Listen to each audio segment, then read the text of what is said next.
परम शान्ति। आज हामी महरलोकको बारेमा कुरा गर्छौँ। अब महरलोकमा कस्ता आत्माहरू हुन्छन्? अब जो आत्माहरू स्वर्गलोकको भोग त्यागेर, त्यहाँको सुख त्यागेर महरलोकतिर जान्छन्, ती आत्माहरू पवित्र आत्माहरू हुन्छन्। त्यसैले महरलोकमा बस्ने आत्माहरू स्वर्गलोकमा बस्ने जस्ता भोगी हुँदैनन्। उनीहरूलाई थाहा हुन्छ कि हामी स्वर्गलोकमा बस्यौँ भने हामी फस्छौँ। त्यही भएर उनीहरू माथि अर्को लोकमा महरलोकतिर सिफ्ट हुन्छन्। अब यहाँका आत्माहरू ज्ञानी हुन्छन् र देवी देवता भन्दा पनि महाज्ञानी हुन्छन्। कसरी? देवी देवता त त्यही स्वर्गलोकमा आफ्नो भोग भोगिरहेछन्। उनीहरूलाई थाहा छैन कि पछि हामी मुनि गिर्नुपर्छ भनेर। त्यसैले ज्ञानी आत्माहरू पुरुषार्थ गरेर स्वर्गलोकबाट महरलोकमा जान्छन्। महरलोकमा आत्माहरू आफ्नो आफ्नो समूहमा रहन्छन् र एकै ठाउँमा बसेर पुरुषार्थ गर्छन्। उनीहरूलाई ब्रह्माण्डमा हुनेवाला प्रलयको बारेमा ज्ञान हुन्छ। महरलोक पनि सूक्ष्म जगतमा पर्छ। त्यही भएर यहाँ बस्ने आत्माहरू पनि 3 तत्त्वमा हुन्छन्: आकाश, वायु, अग्नि। तर कुरो यति हो कि स्वर्गलोक भन्दा यहाँ राम्रो वायुमण्डल हुन्छ। त्यसैले महरलोकमा आत्माहरू ऋषि समान हुन्छन्। यहाँ त स्त्री र पुरुष पनि मित्रको रूपमा रहन्छन्, तर भोगी हुँदैनन्। उनीहरू साथमा तपस्या गर्छन्। स्त्री र पुरुष मिलेर तपस्या गर्छन्। पृथ्वी जस्तो भोगी हुँदैनन्। अब जुन बाहिर ग्रहबाट, बाहिर ग्यालेक्सीहरूबाट होइन आत्माहरू घुमफिरका लागि आइरहेको हुन्छ, तिनीहरू यहाँ आएर बस्ने गर्छन्। हालाकि तिनीहरू जहाँ पनि बस्न सक्छन्। उनीहरू घुमफिर गर्दै गर्दै गर्दै हाम्रो ब्रह्माण्डको 7 लोकमध्ये कतै पनि बस्न सक्छन्। अब जब आत्माले पुरुषार्थ बढाउँछ, त्यसपछि बिस्तारै बिस्तारै त्यो आत्माको वायु तत्त्व हल्का हुन थाल्छ र आत्मामा पावर आउन थाल्छ र उसले बिस्तारै बिस्तारै महरलोक छोडेर ऊ अब अर्को लोकतिर जान्छ।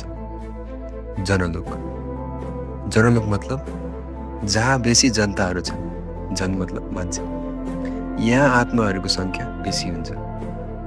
त्यसैले पनि यसलाई जनलोक भनिन्छ।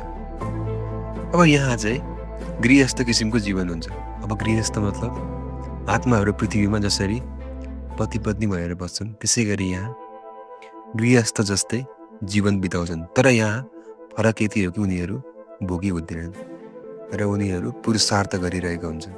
अब यो लोकमा आत्माहरू किन बेसी भए त? किनकि यहाँ अनेक धर्म, मठ, पन्थको आत्माहरू रहन्छन्। जस्तै कुनै सन्तहरू भए, कुनै गुरुहरू भए, ती सब गुरुहरू यहाँ जनलोकमा बस्छन्।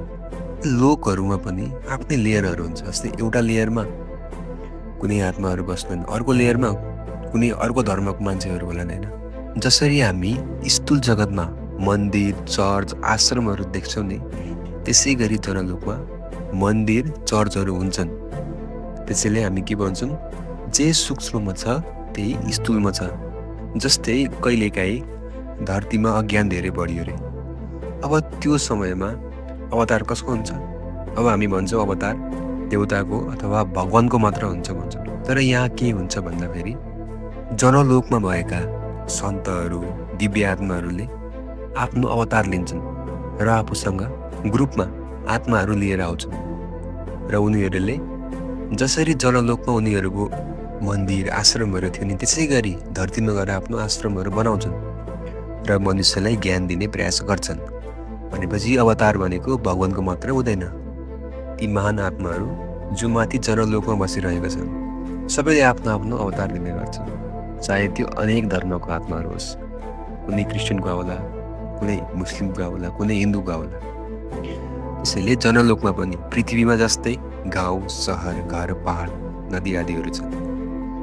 अब जनलोकमा बस्ने आत्माहरूलाई कयौँ ब्रह्माण्डको ज्ञान त हुन्छ, तर उनीहरू जनलोकमा नै रहन चाहन्छन्। अब यो लोक त धेरै माथिको, त्यसैले यहाँको वायुमण्डल धेरै हल्का हुन्छ। जनलोकको 1 दिन बराबर धरतीमा 100 वर्ष पुग्छ। अब जनलोक चाहिँ महाकल्प प्रलयसम्म रहन्छ। अब महाकल्प प्रलय भने के हो, यसको बारेमा हामीले अर्को सिरिज बनाएको छौँ, उसरी त्यो हेर्नु होला।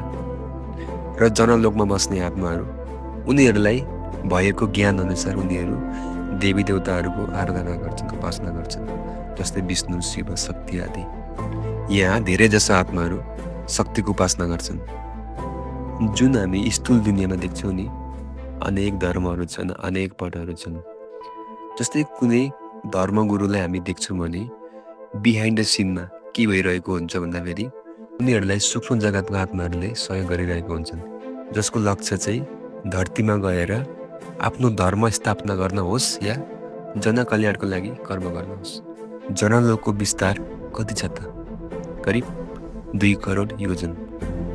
त्यसैले जुन आश्रम, जुन चर्च हामी यहाँ देख्छौँ, धरतीमा देख्छौँ, त्यो कुरा सूक्ष्म जगतमा हुन्छ।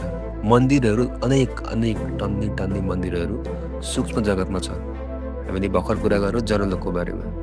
त्यसैले जो सूक्ष्ममा छ त्यही स्थूलमा छ, र स्थूलमा भएका आत्माहरूलाई सहयोग गर्ने पनि त्यही सूक्ष्ममा भएका आत्माहरूले। परम शान्ति।